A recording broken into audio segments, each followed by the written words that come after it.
أعوذ بالله من الشيطان الرجيم بسم الله الرحمن الرحيم الحمد لله أشهد أن لا إله إلا الله وحده لا شريك له அல்லாவின் பெயரால் மிக்க அருளாளர் மிக்க கருணையாளர். அவர் தனித்தவர், எந்த தேவைகளும் அற்றவர். அவர் ஒருவரே கடவுள் என்று சாட்சியம் பகர்கின்றேன். அவரை தவிர வேறு கடவுள் இல்லை. இன்ஷா அல்லாஹ் இந்த ஜும்மாவுக்கு இந்த இறுதி வேதத்தை கடவுள் என்ன சொல்றார் அப்படின்னா, மனிதனுடைய நீட்சிக்கான அனைத்துமே இந்த குரான் தான் அப்படிங்கிறார். இது ஒரு வழிகாட்டலா இருக்குது, கலங்கரை விளக்கா இருக்குது, இது ஒரு நினைவூட்டலா இருக்குது அப்படிங்கிறத சொல்றாரு. இந்த நினைவூட்டல் அப்படிங்கிறது பெரும்பாலும் ஒவ்வொரு அத்தியாயமும் ஆரம்பிக்கும் போது சொல்லுவார், இந்த குரான் அப்படிங்கிறது மனிதர்களுக்கு ஒரு நினைவூட்டலா இருக்குது அப்படிங்கிற ஒரு விஷயத்த நமக்கு கடவுள் கத்துக் கொடுத்துக்கிட்டே இருப்பார். அப்படிப்பட்ட இந்த வேதத்துல, இந்த இறுதி வேதத்துல இன்ஷா அல்லாஹ் நம்ம இன்னைக்கு சாத்தானோட அகந்தை அப்படிங்கிற விஷயத்த பத்தி பார்ப்போம். அதன் மூலம் நம்ம கத்துக்க வேண்டிய படிப்பினைகள் என்ன அப்படிங்கிறத அல்லாஹ் இந்த வசனங்களின் மூலமா நமக்கு கத்துக் கொடுக்கிறாரு. என்ன சொல்றாரு அப்படின்னா, சாத்தான் அப்படிங்கிறது வீழ்ந்த வானவன் அப்படிங்கிற ஒரு விஷயத்த சொல்றாரு. சாத்தான்கிறது அந்த படைப்பு ஒரு வானவனா தான் இருக்குது. வானவனா இருந்துதான் அந்த சாத்தான் தன்னுடைய அகந்தையின் காரணமாக மாறுறான், ஜின்னா மாறுறான் அப்படிங்கிற ஒரு விஷயத்த கடவுள் கத்துக் கொடுக்கிறாரு.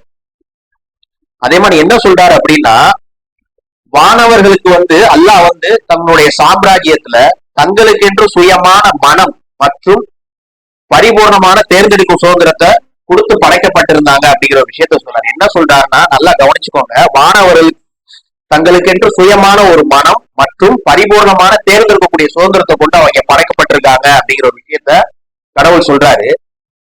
அப்படி இருக்கிற அந்த இதுல வானவனா சாத்தான் இருக்கிறான். கடவுள் ஆதமும் சிரம் பண்ணியும் போது அவங்களாம் சிரம் பண்ணிடுறாங்க. சாத்தான் சிரம் பண்ணிய மறுக்கிறான். அந்த வானவன் சிரம் பண்ணிய மறுக்கும் போது அவன் சாத்தான ஆயிரான் அப்படிங்கிற ஒரு விஷயத்த சொல்றாரு. இது எப்படி அப்படின்னா, சாத்தானுடைய அந்த விஷயம் கடவுள் கொடுக்கக்கூடிய அந்த பேராற்றல் சக்தி எல்லாமே அவன் என்ன நினைச்சுக்கிட்டான் அப்படின்னா, நம்மளும் ஒரு உயரிய படைப்பு, நம்மளும் கடவுளுக்கு இணையான ஒரு இடத்துல இருக்கும் அப்படிங்கிற அந்த இருமாப்பான எண்ணம் அவனுக்கு இறை நிந்தனையை தூண்டுது. அது இறை நிந்தனையும் தவறான விஷயம், அதுவே மாபெரும் தவறாகவும் ஆயிருது அப்படிங்கிறத கடவுள் நமக்கு கத்துக் கொடுக்குறாரு. அதே மாதிரி இன்னொரு இடத்துல என்ன சொல்றாரு அப்படின்னா, இந்த கலகம் எல்லாமே சில பில்லியன் வருடங்களுக்கு முன்னாடி நடந்துச்சு அப்படிங்கிறத பின்னிணைப்புல கடவுள் நமக்கு இந்த குரான்ல கத்துக் கொடுக்கிறாரு தூதரின் மூலமா. ஏன்னா எந்த ஆன்மா சுவனத்துக்கு போகும், எந்த ஆன்மா நரகத்துக்கு போகும் அப்படிங்கிறது கடவுள் ஏற்கனவே டிக்ளேர் பண்ணிட்டார். முடிவு செய்யப்பட்டுதான் நம்ம அனுப்பப்பட்டிருக்கோம். எந்தெந்த ஆன்மா மீட்சி அடையும், எது மீட்சி அடையாது அப்படிங்கிறது ஏற்கனவே டிக்ளேர். இதுல யாருக்குமே எந்த மாற்று கருத்துமே கிடையாதுல்ல. ஏன் அப்படின்னா, இந்த ஆன்மா சுவனத்துக்கு போகும், இந்த ஆன்மா நரகத்துக்கு போகும் அப்படிங்கிறது ஏற்கனவே கடவுளால எழுதப்பட்ட ஒரு விதி. அதைத்தான் நம்ம காட் இஸ் ரன்னிங் எவ்ரிதிங் அப்படிங்கிற ஒரு விஷயத்த நம்ம சொல்றோம். அப்படி இருக்கும்போது அந்த படைப்பினங்களை 4 வகையா படைக்கிறது நமக்கு இந்த குரான் மூலமா கத்துக் கொடுக்குறாரு. என்ன கத்துக் கொடுக்குறாரு? வானவர்கள்ங்கிறத கத்துக் கொடுக்குறாரு, விலங்கினங்கள் அப்படிங்கிறத கத்துக் கொடுக்குறாரு, ஜின்கள் அப்படிங்கிற ஒரு விஷயத்த கத்துக் கொடுக்குறாரு. அடுத்து 4வதா நம்மளை மானிடர்கள் அப்படிங்கிற ஒரு விஷயத்த சொல்றாரு. இந்த மானிடன் தான் என்ன பண்றான் அப்படின்னா, ஒரு முடிவை சரியா எடுக்க தெரியாம, அல்லாஹ்வோட ஏகோபித்த அதிகாரத்தை ஆதரிக்காம ஒரு உறுதியான நிலையை எடுக்க தவறினான். அப்படி இருக்கும்போதுதான் இந்த பூமி அப்படிங்கிறது சோதனை களமா மாற்றப்படுது அப்படிங்கிறத சொல்றாரு. இன்ஷா அல்லாஹ் அப்ப இன்னைக்கு நம்ம பார்க்கக்கூடிய விஷயங்கள் அதை பத்தி தான் பார்க்க போறோம். சாத்தான் ஒரு வீழ்ந்த வானவன் அப்படிங்கிற ஒரு விஷயத்த சொல்றாரு. எல்லாமே கடவுளா ஏற்கனவே எழுதப்பட்ட விதி. எந்தெந்த ஆன்மா எந்தெந்த இடத்துக்கு போகும், இடத்துக்கு மீன்ஸ் அதோட கிளாசிபிகேஷன் என்னன்னா, சொர்க்கமா நரகமா சோல் பியூரிபிகேஷனா அப்படிங்கிறத கடவுள் நமக்கு கத்துக் கொடுக்குறாரு. இன்ஷா அல்லாஹ் அதை பத்தி பார்ப்போம். என்ன சொல்றாரு அப்படின்னா, 18:50 சொல்றாரு. 18வது அத்தியாயத்துல 50வது வசனத்துல, கடவுளின் படைப்பினங்கள் வகைப்படுத்தப்படுதல் நாம் வானவர்களிடம் கூறினோம், ஆதமின் முன் சிரம்பணியுங்கள், அவர்கள் சிரம்பணிந்தனர் சாத்தானை தவிர. என்ன சொல்றாருன்னா, நாம் வானவர்களிடம் கூறினோம், ஆதமின் முன் சிரம்பணியுங்கள், அவர்கள் சிரம்பணிந்தனர் சாத்தானை தவிர, அவன் ஒரு ஜின்னாக ஆனான். ஏனெனில் அவனுடைய இரட்சகரின் கட்டளைக்கு அவன் கீழ்ப்படிய மறுத்தான். அவர்கள் உங்கள் விரோதிகளாக இருந்த போதிலும் எனக்கு பதிலாக அவனையும் அவனுடைய சந்ததியினரையும் நீங்கள் எஜமானர்களாக எடுத்துக்கொள்வீர்களா? என்ன ஒரு பரிதாபகரமான மாற்று. என்ன சொல்றாரு அப்படின்னா, இந்த மனிதன் வந்து சாத்தான வந்து ஒரு இணை தெய்வமா எடுத்துக்கிறான் அப்படிங்கிறத சொல்றாரு. ஆதமும் சிரம்பணியுங்கள், அவர்கள் சிரம்பணிந்தனர் சாத்தானை தவிர. அவன் ஒரு ஜின்னாக ஆனான், ஏனெனில் அவனுடைய இரட்சகரின் கட்டளைக்கு அவன் கீழ்ப்படிய மறுத்தான். அங்கேயே முடிஞ்சு. அவன் தன்னுடைய இரட்சகருக்கு கீழ்ப்படிய மறுக்கிறான். அவர்கள் உங்கள் விரோதிகளாக இருந்த போதிலும் எனக்கு பதிலாக அவனையும் அவனுடைய சந்ததியையும் நீங்கள் எஜமானர்களாக எடுத்துக்கொள்வீர்களா? அதாவது சாத்தான் மற்றும் அவனுடைய இதை வந்து அவங்க வந்து இணைதெய்வமா எடுத்துக்கிறாங்க. என்ன ஒரு பரிதாபகரமான மாற்று. இந்த மாற்றத்தை கடவுள் வந்து விரும்பல. நீங்க தவறான பாதைக்கு போறத வந்து கடவுள் வந்து விரும்பல. தொடர்ந்து 7வது அத்தியாயத்துல சொல்றாரு, ஆத்ம சுத்தரிப்பு தளம் அப்படிங்கிறதுல சோதனை அப்படிங்கிறத சொல்றாரு. நான் உனக்கு கட்டளையிட்ட போது சிரம் மணிவதிலிருந்து உன்னை தடுத்தது எது? அவன் கூறினான், நான் அவனை விட மேலானவாக இருக்கின்றேன். என்னை நீ நெருப்பிலிருந்து படைத்தீர், ஆனால் அவனை களிமண்ணிலிருந்து தான் படைத்தீர்.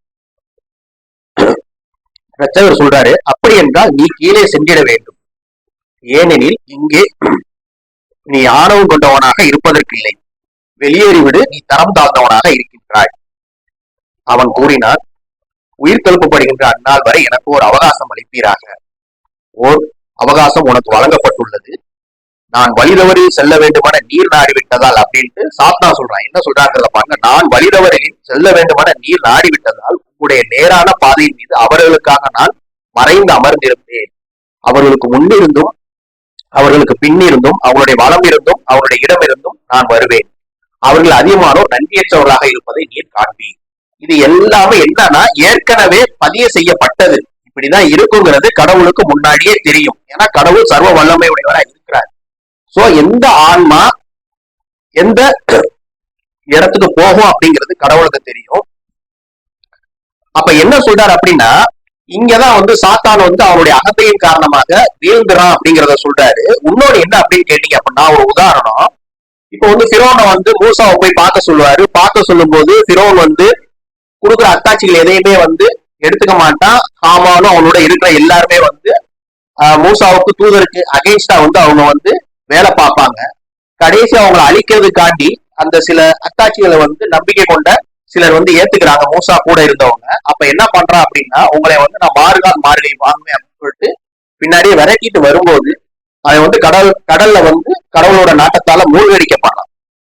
அப்ப மூழ்கடிக்கப்படும் போது அவன் என்ன சொல்றான் அப்படின்னா, மூசா கொண்ட அந்த ஒரே இறைவனை நானும் ஏத்துக்கிறேன், நான் வந்து என்னுடைய ஏகத்துவத்துக்கு நான் அர்ப்பணிச்சுக்கிறேன் அப்படின்னு சொல்லும் போது கடவுள் வந்து ஏத்துக்க மாட்டார். ஏன் ஏத்துக்க மாட்டார் அப்படின்னா, கடைசியில் வந்து நம்பிக்கை கொள்வது அப்படிங்கிறது பலனளிக்காது. ஏன்னா வாய்ப்புகளை வந்து கடவுள் வந்து கொடுத்துக்கிட்டே இருக்கிறாரு. கொடுத்துக்கிட்டே இருக்கும்போது கடைசி அந்த நிலை வரும்போது அது ஏற்கனவே எழுதப்பட்ட விதிதான். அப்ப என்ன ஆகுதுன்னா, பிரோன் வந்து அவங்க வந்து ஏற்க மறுக்கும் போது அல்லாஹ் வந்து அவனுடைய ஆணவத்தின் காரணமாக அவனை வந்து நம்பிக்கையாளரா சரணடைதலா வந்து ஏற்க மறுத்துடுறாரு. அது அல்லாஹ்வுடைய நாட்டம். இதுதான் காட் இஸ் ரன்னிங் எவ்ரிதிங் அப்படிங்கிற ஒரு விஷயத்தை நம்ம வந்து புரிஞ்சுக்கணும். இப்ப என்ன அப்படின்னா, இதே விஷயத்த நான் சாத்தான் வீழ்ந்த மாணவன் அப்படின்னு சொல்றேன் பாத்தீங்களா? அப்ப என்ன நடத்திருக்கும் அப்படின்னா, இந்த சாத்தான் வந்து அல்லாஹ் சொன்ன கட்டளையை வந்து கடைபிடிக்காம அந்த ஆதமும் சிரமணியாம அவனுடைய அகந்தையின் காரணமா வெளியே குணத்தை வந்து வெளிப்படுத்துறான் பாத்தீங்களா? அந்த குணத்தை வெளிப்படுத்தும் போது அவன் வந்து உடனே என்ன பண்ணிடுறான்னா, அவனுடைய அகந்தை வந்து மேலும் ஆணவத்தை தூண்டி என்ன நடக்குது அப்படின்னா, நான் வந்து வெளியேறேன்னு சொன்னதும் நான் வெளியேறேன் அப்படிங்கிறான். அந்த இடத்துல அவன் வந்து அவனுடைய அகந்தையை அழித்து, ரட்சகரே என்னை மன்னிப்பீராக அப்படின்னு சொன்னா கூட கடவுள் வந்து கண்டிப்பாக வந்து மன்னிச்சிருப்பார். அது அல்லாஹ்வுடைய நாட்டம். கண்டிப்பாக கூட நீங்க வந்து ஏதோ ஒரு வார்த்தை உபயோகமா நீங்க எப்படி உபயோகப்படுத்துறீங்கன்னு கேட்பீங்க. அப்படி கிடையாது. கடவுள் நாடி இருந்தால் அந்த இடத்துல சாத்தான் கூட ரட்சகரே என்னை மன்னிச்சிருங்க, நான் வந்து திரும்பி நான் சிரமணிகிறேன், என்னை மன்னிச்சிருக்கேன்னு சொல்லியிருந்தா கூட கடவுள் மன்னிச்சிருப்பாரு. ஏன்னா கடவுள் தன்னுடைய தனித்துவமா எதை வச்சிருக்காரு அப்படின்னா, கருணைங்கிற ஒரு பண்பை வச்சிருக்கிறார். அப்ப வச்சிருந்துதான் ஆதமை ஏவாளையும் சோளத்துக்கு அனுப்பி இந்த மரத்தை மட்டும் நெருங்காதீங்கிற சோதனையை வைக்கிறாரு. அவங்க நெருங்குறாக்க சோதனை ஸ்டார்ட் ஆயிடுது. அதே மாதிரிதான் நம்ம ஏகோபித்த அதிகாரத்தை ஏத்துக்கிறாம நம்ம இங்க வரோம். வந்து என்ன ஆகுதுன்னா, இந்த பூமியை சோதனை களமா ஆக்கிறாரு. அப்ப பூமியை சோதனை களமா ஆக்கும் போது என்ன ஆகுது அப்படின்னா, நம்ம வந்து உறுதிப்பாட்டோட விடாமுயற்சியோட இருக்கணும் அப்படிங்கிற ஒரு விஷயத்த வந்து கடவுள் வந்து நமக்கு வந்து கத்துக் கொடுக்குறாரு. அப்ப என்ன அப்படின்னா எந்த ஆள் இந்த உலகத்தில் உள்ள அனைத்து உயிரினங்களுமே எது சொர்க்கத்துக்கு போகும் நரகத்துக்கு போகும் அப்படிங்கிறது வந்து கடவுள் வந்து எழுதிட்டாரு, டிக்ளேர் பண்ணிட்டாரு, சீல் பண்ணிட்டாரு. அப்ப என்ன சொல்றாருன்னா இன்னொரு இடத்துல சில இடங்கள்ல என்ன சொல்றாருன்னா கடவுள் என்னுடைய இந்த வசனத்தை வந்து இந்த நம்பிக்கையாளர்கள்ட்டையோ இல்ல நம்ப மறுப்பவர்களையோ நீங்க சொல்லும் போது ஒருவேளை அவர்கள் சீர்திருத்த கூடும், இல்ல அவங்க நேர்வழியில் வரக்கூடும், இல்ல அவங்க வந்து பயன்பெறக்கூடும் அப்படிங்கிற ஒரு விஷயத்த சொல்றாரு. அப்ப என்ன அப்படின்னா எல்லாமே காட் இஸ் ரன்னிங் எவ்ரிதிங் வரும்போது அந்த ஆன்மா கடவுளுக்கு தெரியும் இது வந்து சோனத்துக்கு போதா நரகத்துக்கு போதா. நரகத்துக்கு போற ஒரு நபர்களிடம் கூட ஒரு ஆன்மாவிடம் சென்று கூட நீங்க என்ன சொல்லலாம் அப்படின்னா இந்த வசனங்களை எடுத்து சொல்லும் போது இதுதான் வந்து சரியான பாதை அப்படிங்கிறது ஒருவேளை அங்க கடவுள் நாடுறாரு. அந்த நரகத்திற்கு விதிக்கப்பட்டது ஒருவேளை இதை அறிந்து இதன் மூலமாக நல்வழி பருவது அப்படின்னு சொன்னா அதுவும் கடவுளுடைய நாட்டம் தான் அப்படிங்கிறத நம்ம வந்து புரிஞ்சுக்கணும். இன்ஷா அல்லாஹ் தொடர்ந்து பார்ப்போம். 15:8 சொல்றாரு, குறிப்பிட்ட காரியங்களுக்காகவே அன்றி வானவர்களை நாம் கீழே அனுப்புவதில்லை, அவ்வாறெனில் ஒருவரும் அவகாசம் அளிக்கப்பட்டவர்களாக இருக்க மாட்டார்கள். அதாவது என்ன சொல்றாரு அப்படின்னா நீங்க இப்படி ஒரு தூதர் அனுப்புறது மனித உருவத்திலேயே அனுப்புறீங்களே, நீங்க வானவர்கள் அனுப்பியிருந்தா அப்படிங்கிற ஒரு கேள்வியை கேட்கிறாங்க. அப்படியே அனுப்பியிருந்தாங்க இந்த பூமி எல்லாமே வானவர்களா இருக்கும்படி தான் நம்ம ஒரு வானவரை அனுப்பியிருப்போம், தேர்ந்தெடுத்திருப்போம் அப்படிங்கிற ஒரு விஷயத்த சொல்றாரு. இன்னொன்னு என்ன சொல்றாரு அப்படின்னா குறிப்பிட்ட காரியங்களுக்காகவே அன்றி வானவர்களை நாம் கீழே அனுப்புவதில்லை, அவ்வாறெனில் ஒருவரும் அவகாசம் அளிக்கப்பட்டவர்களாக இருக்க மாட்டார்கள். அதாவது இது இந்த இடத்துல என்ன அப்படின்னா ஒவ்வொரு நபருக்கும் ஒவ்வொரு பணி இருக்கு அப்படிங்கிறத சொல்றாரு. இப்ப வானவர்களை வந்து நம்பிக்கையாளர்களுக்காக சில விஷயங்களை வந்து இந்த பூமியின் மீது செய்வதற்காக நம்ம வந்து இறக்கி அனுப்புறோம் அப்படிங்கிற ஒரு விஷயத்த சொல்றாரு. அதே மாதிரி தூதர்களோட பணி என்னதான் இருக்குன்னா தூது செய்தியை சேர்ப்பிக்கிறதா இருக்குது. இப்ப அது மாதிரி ஒவ்வொருத்தருக்கும் ஒவ்வொரு பணி இருக்கு அப்படிங்கிற ஒரு விஷயத்த சொல்றாரு. இப்ப நம்மளுடைய பணி என்ன அப்படின்னா நீங்க தொடர்பு தொழில்களின் மூலமாகவும் ரெண்டாவது வந்து தர்மம் இந்த மாதிரி என்னுடைய கடமைகள் கட்டளைகள் மூலமா உங்களை ஆன்மாவை பலப்படுத்துவதற்கு நீங்க செய்யணும் அப்படிங்கிற ஒரு விஷயத்த சொல்றாரு. அதுவுமே வந்து நமக்கு வந்து ஒரு விஷயமா இருக்குது. நம்மளுடைய ஆன்மாவை மீட்டுக் கொள்வதற்கும் நம்மளுடைய ஆன்மாவை பலப்படுத்துவதற்கும் முக்கியமான ஒரு பணியா வந்து இருக்குது. இன்ஷா அல்லாஹ் நம்ம அதை வந்து தொடர்ந்து செய்யணும். அதுக்கடுத்து சொல்றாரு 11:11 சொல்றாரு ஒரு 2 வசனம், அதோட முதல் உரையை முடிச்சுக்கிறேன். உறுதியுடன் விடாமுயற்சி செய்து நேர்மையானதொரு வாழ்வு நடத்துவோரை பொறுத்தவரை அவர்கள் மன்னிப்பிற்கும் தாராளமான ஒரு பிரதிபலனுக்கும் தகுதியாகி என்ன சொல்றாரு அப்படின்னா நேர்மையானதொரு வாழ்வு நடத்துவோரை அவர்கள் மன்னிப்பிற்கும் தாராளமான ஒரு பிரதிபலனுக்கும் தகுதியாகின்றனர். எப்படி இருக்க சொல்றாரு? உறுதியோட விடாமுயற்சி செய்து. அப்ப என்ன ஆகுது அப்படின்னா இப்ப உதாரணத்துக்கு மூசா அப்படிங்கிற ஒரு தூதர் இருக்கிறாரு. அவர் வந்து அவருடைய பாலக பருவம் நமக்கு தெரியும். அதுக்கப்புறம் வந்து அவர் ஆற்றில இடப்படுறாரு. ரெண்டாவது வந்து ஒரு நம்ப மறுப்பவருடைய ஒரு நயவஞ்சகன் இதுக்குள்ளே வந்து அவர் வந்து வளர்க்கப்படுறாரு. ரெண்டாவது வந்து அவர் வந்து அறியாமல் இருக்கும்போது தன்னுடைய ஆன்மாவுக்கு தீங்கிழிச்சு ஒரு கொலையை செஞ்சிடறாரு. இருப்பினும் கடவுளுக்காக அவர் மூசாவை தேர்ந்தெடுத்து கொண்டார். வசனத்தை பாத்தீங்களா அது அப்படிதான் இருக்கும். எப்படி சொல்லுவார் அப்படின்னா எனக்காக உன்னை நான் தேர்ந்தெடுத்து கொண்டேன் அப்படின்பாரு. நீ போய் வந்து பிரோன்ட்ட வந்து நீ பேசு அப்படிங்கிறத சொல்லுவார். அப்ப ஒரு ஆன்மாங்கிறது கொலை செய்ததுக்கு அப்புறமும் கடவுளுடைய நாட்டம் என்னவா இருக்குது அப்படின்னா அவரை வந்து ஒரு தூதராகவும் நபியாவும் வந்து அல்லாஹ் வந்து தேர்ந்தெடுத்தார். எனக்காக உன்னை நான் தேர்ந்தெடுத்து உள்ளேன், பிரோனிடம் நீ செல்லு, அவர் வரம்பு மீறி விட்ட ஒருவனாக இருக்கின்றான் அப்படிங்கறத சொல்லுவார்.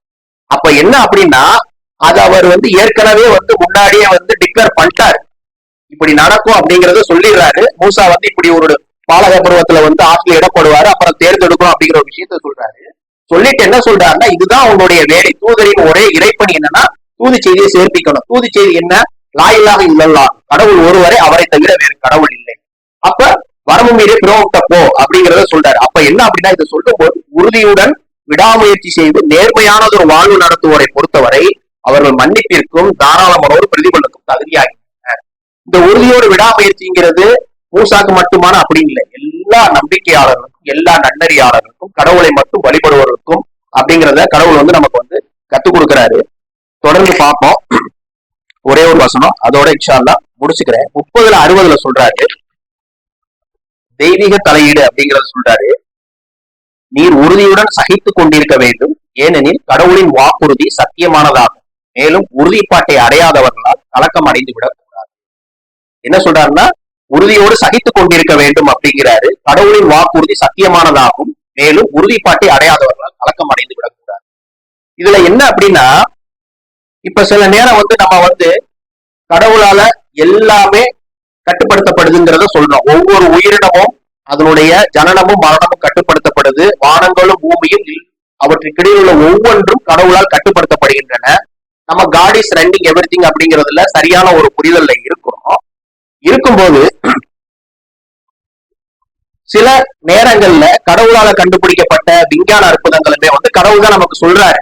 என்ன சொல்றாருன்னா 1400 வருடங்களுக்கு முன்னாலே வந்து மேகங்களை போல மலைகள் நகர்கின்றன அப்படிங்கிற ஒரு அத்தாட்சியை கொடுக்கிறாரு.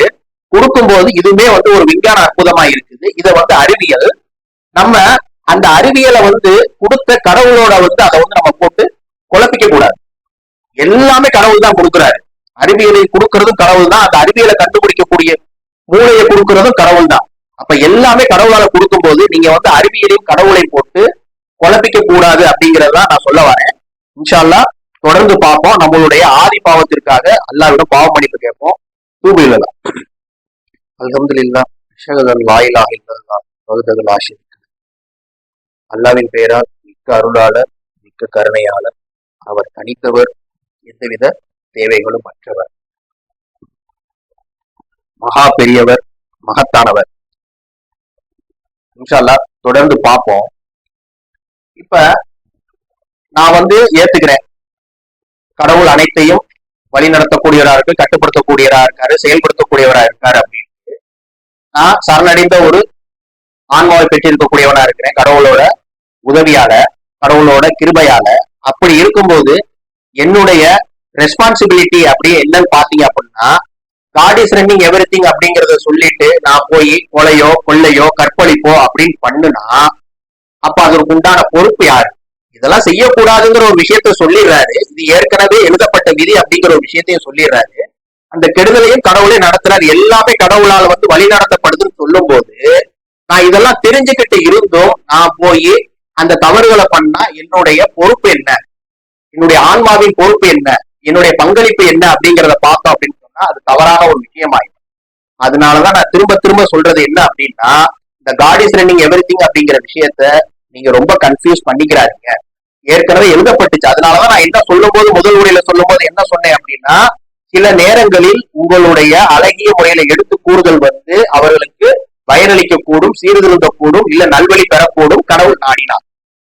அப்படி இருக்கும்போது எல்லாமே கடவுளால ஏற்கனவே எழுதப்பட்டுருச்சு. மலைகள் எப்படி இருக்கும், மனிதர்கள் எப்படி இருப்பாங்க, நம்பிக்கையாளர்கள் சரணடைந்தவர்கள் எப்படி இருப்பாங்க, நம்ப மறுப்பவர்கள் எப்படி இருப்பாங்க, நயவஞ்சர்கள் எப்படி இருப்பாங்கிறது எல்லாமே கடவுளுக்கு தெரியும்.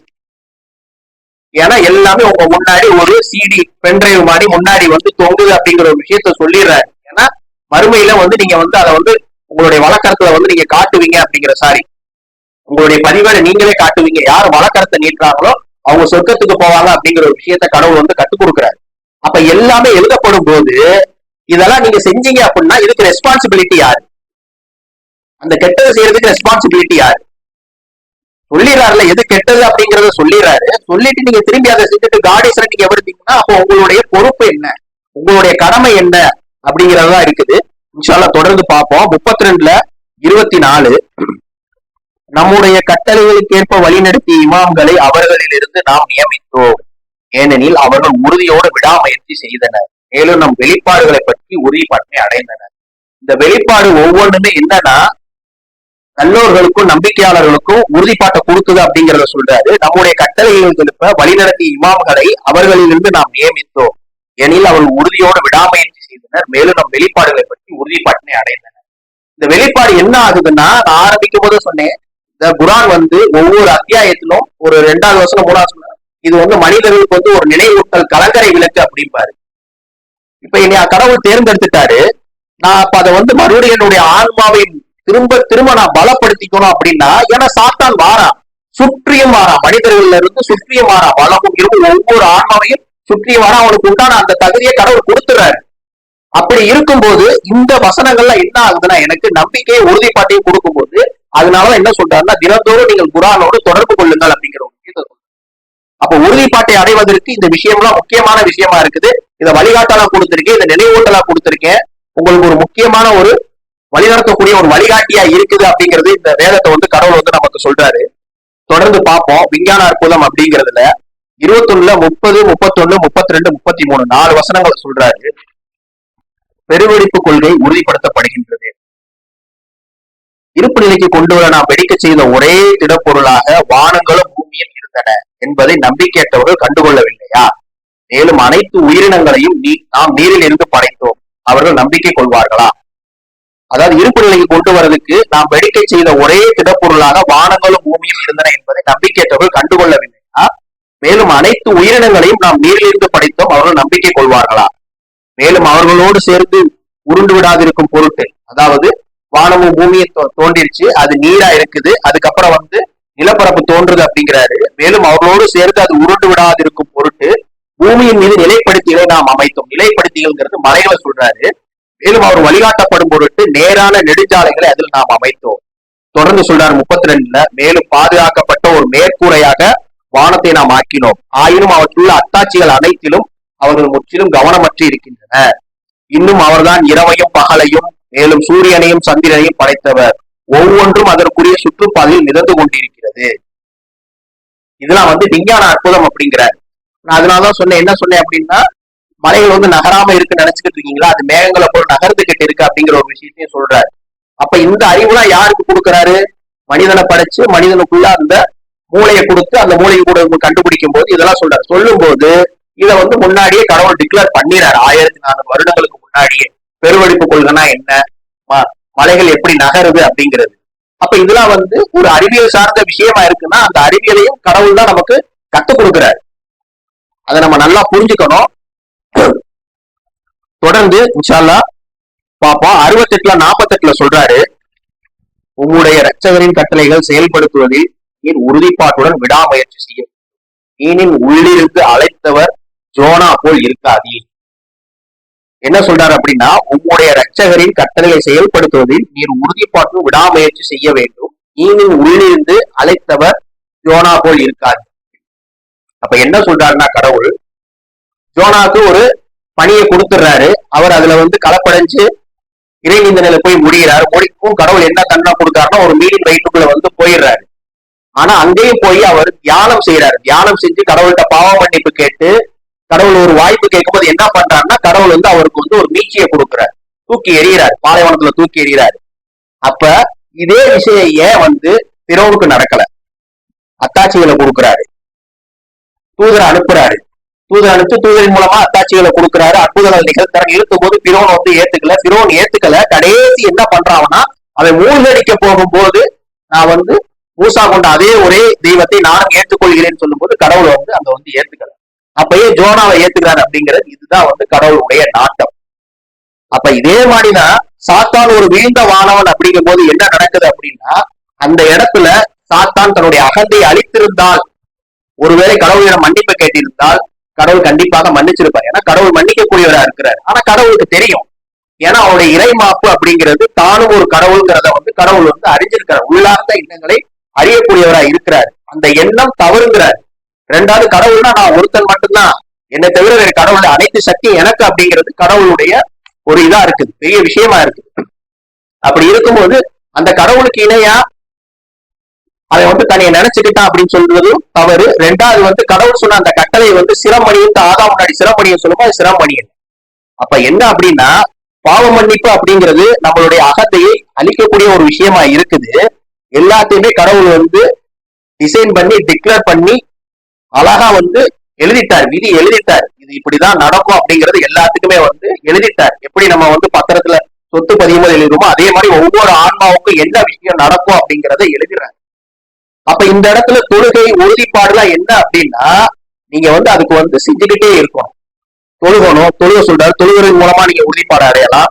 குரானோடு தினமும் தொடர்பு கொள்ளும் போது நீங்க உறுதிப்பாடு அடையலாம்.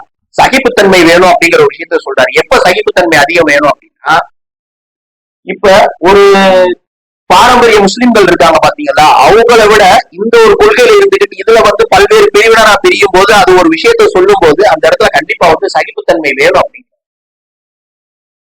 அதுதான் கடவுளால் அடையக்கூடிய எப்படி பொறுமையா சொல்றாரோ அதுவுமே கடவுளால் அடையப்படக்கூடிய ஒரு விஷயமா இருக்கு. சகிப்புத்தன்மையோட இருங்க, பொறுமையா இருங்க, கோவப்படாதீங்க அப்படிங்கிற ஒரு விஷயத்த கடவுள் கத்துக் கொடுக்குறாரு. அப்ப என்ன அப்படின்னா, ஜோனாவுக்கு கடவுள் நாடி இருக்கிறாரு, பிறவனுக்கு நாடல.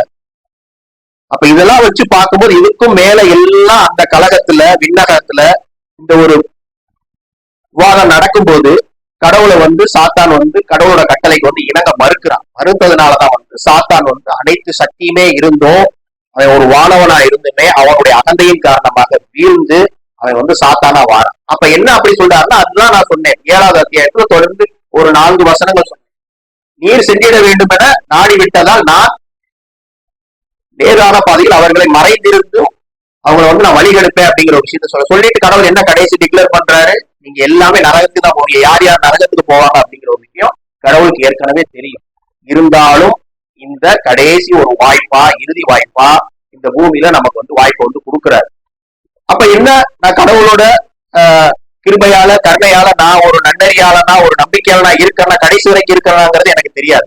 ஆனா அதற்காக நான் வந்து பாடுபட வேண்டும். எப்படி பாடுபட வேணும்? தொழுகணும். கடவுள் சொல்றாரு தொழுகுங்க அப்படிங்கிறாரு. அது வந்து ஒரு வரமா இருக்குது அப்படிங்கிறாரு. மார்க்க கடமைகள் வந்து என்னிடம் இருந்து உங்களுக்கு ஒரு அன்பளிப்பா இருக்கு அப்படிங்கிறாரு.